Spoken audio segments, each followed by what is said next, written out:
arms outstretched wide, like he's getting ready to hug all of humanity.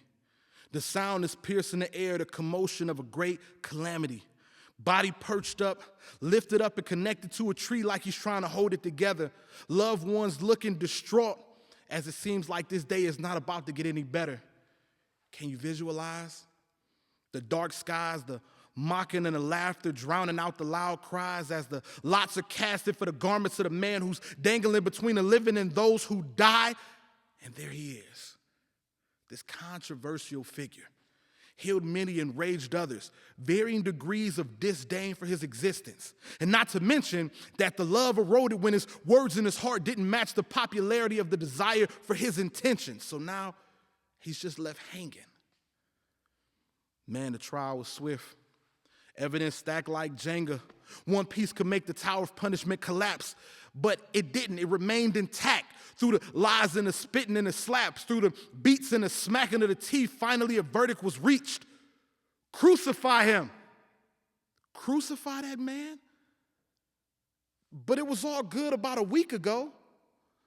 These days carry narrative changes based on the emotions of those who have false sources for what they hope in, ready to abandon the avenue of focus based on disagreements on the directional motion. Hosanna one day, and then a couple days later, the connection was broken. And now his body is on the cross with a spear to his side, fluid leaking because he opened.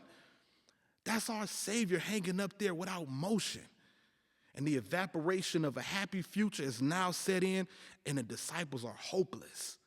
History is going to remember this as a really bad day. But he did nothing wrong. He just made claims, did miracles, and challenged the most prideful at heart. And maybe that's what caused his whole ministry to fall apart. Having a purpose that was unwavering, that popularity could never unravel it from the start. And the treasure chest of the unanimous human acceptance, no map can help make him find that mark. But we just remain in the dark. Nobody among the crowd courageous enough to say, we got it wrong, Jesus. We actually the ones that's lost. But there's a tension. As I'm reading, I want to create this distance between myself and those who were in attendance. I would love to think that I would have went to the cross with him and caused that day to happen a little different. But watching Judas throw Jesus away because he didn't meet his expectation, or to see Caiaphas meticulously arrange his death just to uphold the power for his own reputation, or even to see Peter cut off an ear but act like he didn't hear the truth of a foretold rooster crow denial occasion, I can't help but see myself in every last one of these situations. See, I helped make this day bad. For every time I sold the truth of Jesus for an increase of my own, or every time I took to my reputation to be more significant than obedience to Yahweh and put myself on that throne, or every time I acted like I didn't know Jesus just so that my cover wouldn't be blown, I realized that the cross that he occupied is actually where I belong.